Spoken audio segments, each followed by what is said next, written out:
Hurricane Idalia caused heavy damage to Florida's Gulf Coast early Wednesday as the storm brought strong winds, rain and dangerous flooding to the streets from Tampa to Tallahassee. Around 4:50 p.m. local time, Idalia was downgraded to a tropical storm, according to the National Hurricane Center.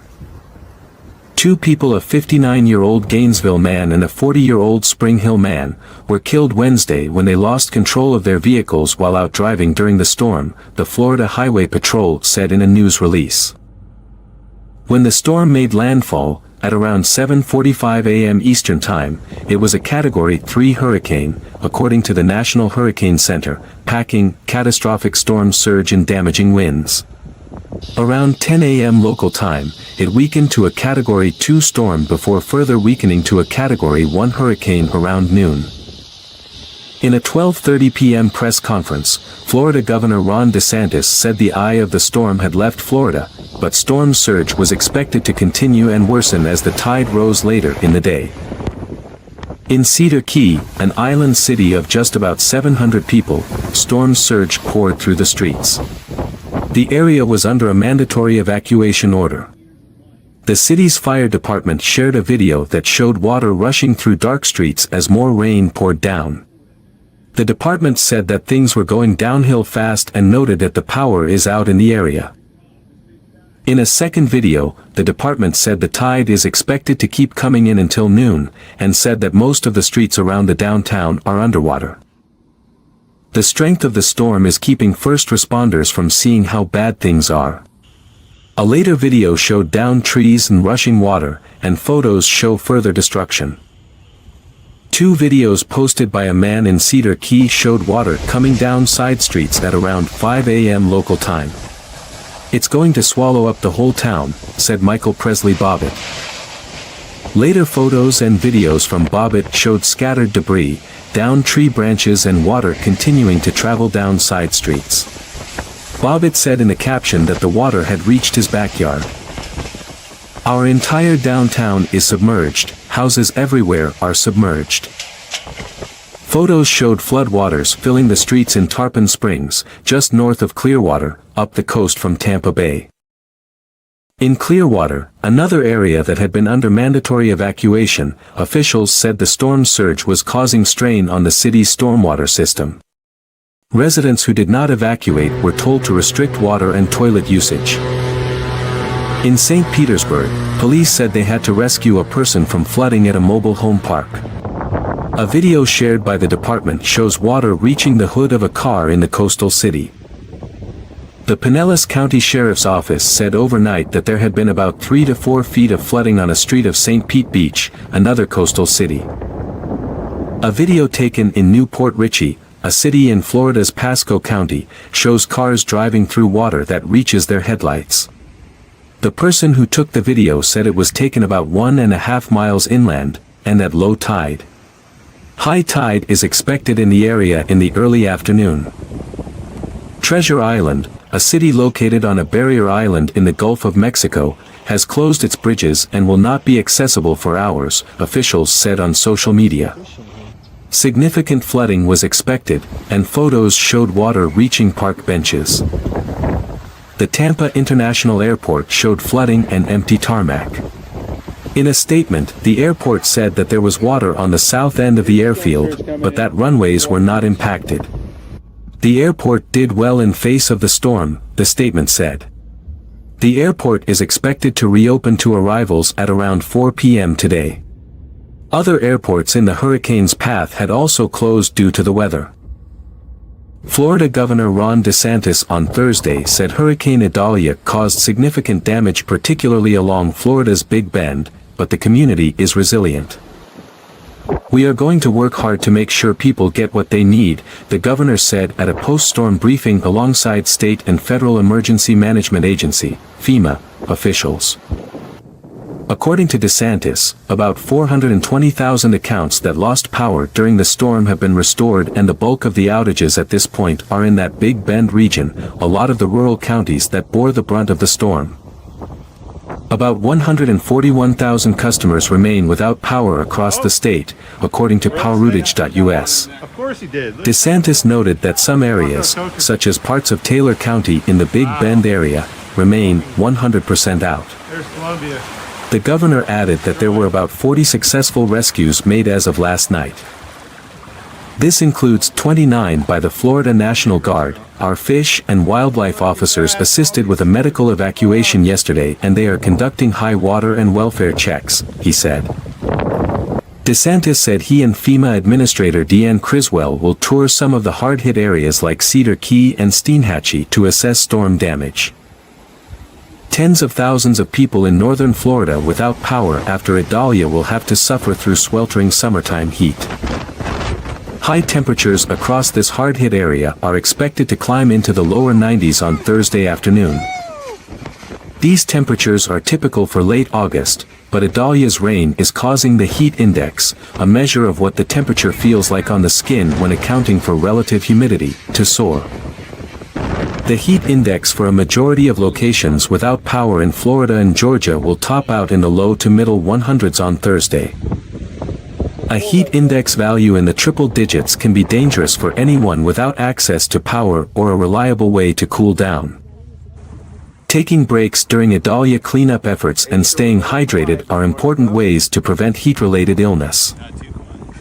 Federal Emergency Management Agency Administrator Deanne Criswell said the biggest priorities on Thursday include restoring power and cleaning up debris as Idalия moves off the coast of the Carolinas. Today the focus is to make sure that we've accounted for everybody and there is nobody still stranded in any of these communities, and begin to start to restore that power. The next part will be to start removing the debris, making sure we can have access into the communities, she told local media. Florida has brought in 30,000 to 40,000 linemen to work on restoring power, Criswell said, and the Army Corps of Engineers is on standby to help with installing generators. According to poweroutage.us, as of 8:15 a.m. Eastern Time, there are about 145,000 customers without power in Florida, about 107,000 out in Georgia, and 33,000 and 23,000 out in North Carolina and South Carolina, respectively. President Joe Biden approved an emergency declaration for the state of South Carolina due to Hurricane Idalия. Areas of the state, including in Charleston, have experienced severe flooding. The president's action authorizes the Department of Homeland Security, Federal Emergency Management Agency, FEMA, to coordinate all disaster relief efforts aimed at alleviating the hardship and suffering caused by the emergency on the local population, and to provide appropriate assistance when necessary. Emergency measures, authorized under Title V of the Stafford Act to save lives and protect property and public health and safety, and to reduce or prevent the threat of disaster. Tropical storm Idalия moved into South Carolina on Wednesday night after making landfall along Florida's Gulf Coast as a powerful Category 3 hurricane earlier in the day. While the storm had weakened as it moved across Florida and through Georgia, entering South Carolina with maximum sustained wind speeds of around 60 miles per hour, it was still bringing heavy flooding to the coast of the Palmetto State. It later moved on to North Carolina. A storm surge warning was in effect for the Savannah River, on the border of Georgia and South Carolina, up north to the South Santee River in South Carolina, the National Hurricane Center said Wednesday night. Along South Carolina's coast, North Myrtle-Beach, Garden City, and Edisto Island all reported ocean water flowing over sand dunes and spilling onto beachfront streets Wednesday evening. In Charleston, storm surge from Idalия topped the seawall that protects the downtown, sending ankle-deep ocean water into the streets and neighborhoods where horse-drawn carriages pass million-dollar homes and the famous open-air market. Emily Johnson posted video of water coming over the seawall along the Battery, an area at the southern tip of the portion of Charleston that extends into the harbor. Video posted to social media by Kathleen Culler showed two men walking through knee-deep water in what appeared to be a parking lot along the Ashley River.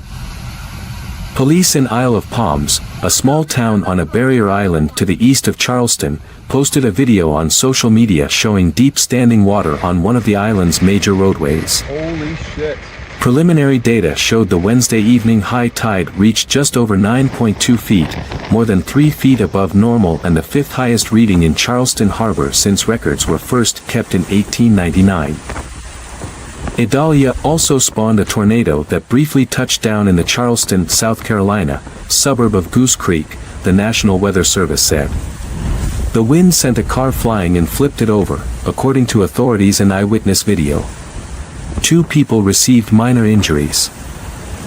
Powerful onshore winds of about 40 miles per hour pushed water from the Atlantic onto the city streets of the historic city, according to weather meteorologist Steve Bender. Images from Charleston show just how much the water had risen as the storm approached. This is a dangerous situation, NWS Charleston posted Wednesday afternoon. The following image taken in downtown Charleston, showing how much roads were covered by storm surge. In addition to flooding, the powerful winds reaching gusts of 50 to 65 miles per hour knocked over trees. The high water levels are the result of a number of factors. The Forecast Center said that the combination of Idalia, swells from Franklin and the influences from the stage of the moon are creating the perfect event for flooding around Charleston and other low-lying communities in the Carolinas. The National Weather Service lifted the tropical storm and storm surge warnings around 2 a.m. August 31st for much of South Carolina's coastline, including Charleston and communities farther south. Myrtle-Beach and the Grand Strand remained under a tropical storm warning as of 8 a.m. The Charleston office warned that heavy rainfall across the Lowcountry will lead to river flooding in the next several days. More than 27,000 South Carolinians awoke without power, according to poweroutage.us. Dominion Energy is reporting outages for about 4,000 of its customers in South Carolina. Only about 200 of those are in the Charleston area. At least 2,000 Dominion Energy users along Edisto Beach lost power around 6:30 p.m. August 30th when a tree fell on overhead lines, according to a spokesman. The majority of customers were restored between midnight and 1 a.m. The hospitals and medical offices clustered on the peninsula's west side seemingly avoided the worst of Idalia. Roper St. Francis Healthcare did not have any reports of extensive damage from the storm pending a status call later in the morning, spokesman Andy Lyons said. Roper Hospital downtown did well. Medical University of South Carolina saw the usual flooding that comes with storms and high tides, but there were no issues with water intrusion into the buildings, spokeswoman Heather Woolwine said. Some reports of leaks around windows in older buildings came during a morning call, but patients and families were well served, Woolwine said. The campus must remain closed August 31st to comply with county orders, but clinical services will resume normal operations in a few hours. Considering what could have happened, we all got really lucky, the spokeswoman added. Trident Health System's facilities north of the peninsula also didn't see any major effects from the weather.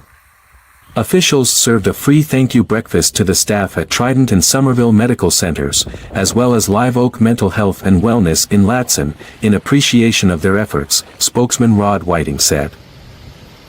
Fueled by higher-than-normal ocean temperatures and veering more to the west than anticipated, Idalia made landfall as a Category 3 hurricane with maximum sustained winds of 125 miles per hour.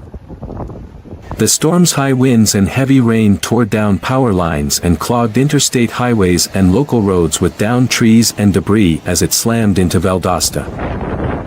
Lowndes County Sheriff Ashley Polk told the Telegraph by phone early Wednesday afternoon that the storm was something I never want to see again. Polk said that in the storm's aftermath, amid felled trees and snapped power lines, locals were inquiring about which roads were closed. It's easier, he said, to tell you which ones are open. Interstate 75, which runs through Valdosta, the county seat there, was closed for about 6 hours. At times, it was blowing and raining so hard you couldn't see 15 feet in front of you, Polk said. The utility people, they had to pull their crews back and it got so rough. Scores of county roads were blocked by fallen trees. Telephone poles in spots were keeled over at 45-degree angles. You'd run up on a tree that had the road blocked, Polk said. You'd turn around and there'd be another one down behind you. There wasn't a single road in Fargo free of keeled-over trees and snapped branches as of 1:30 p.m. At least 3 roads were impassable, including U.S. Highway 441 north of town. Roy Abbott, the mayor of the town of about 250 people at the western entrance to the Okefenokee Swamp, spent the morning driving down every one of Fargo's roads to inspect the damage. "We got beat up pretty bad," Abbott said by phone while preparing to head back out on his tractor to clear debris. Fargo was prepared for worse than what it got. Until late last night, Abbott believed his town was in the path of the eye of the storm as it passed over Georgia, but its route shifted some 50 miles to the west, traveling over Valdosta instead. A shelter was set up in a city auditorium. Abbott encouraged people in mobile homes and other unstable housing to make use of the refuge. "If you live in a ramshackle-type house, there's been a few people I told, I think you best go over to the auditorium, and they did, they took my advice, they went over there," he said. Abbott said some 20 or 25 people, mostly families, stayed in the auditorium Tuesday night. Another shelter was set up in the corner of a church. While Fargo rode out the worst of the storm, the mayor said, the wind is still kicking up every so often. Hard work remained, clearing trees and repairing property damage. Fargo will need resources it doesn't have. "We're gonna assess what we need done and hopefully the state will help us. We're gonna need some manpower," Abbott said. He was skeptical help would come in sufficient quantity. "If we need, the county will help us, but the state, you don't count on the state here," he said. The state is not too concerned about this part of Georgia. Idalia left tens of thousands of Georgians without power from Valdosta to Tifton, east to Waycross and up to Savannah. Matt Pittman, who runs Pittman's Taxidermy in Homerville, a town of about 2,400 people between Valdosta and Waycross, said the brunt of Idalia had been pretty rough.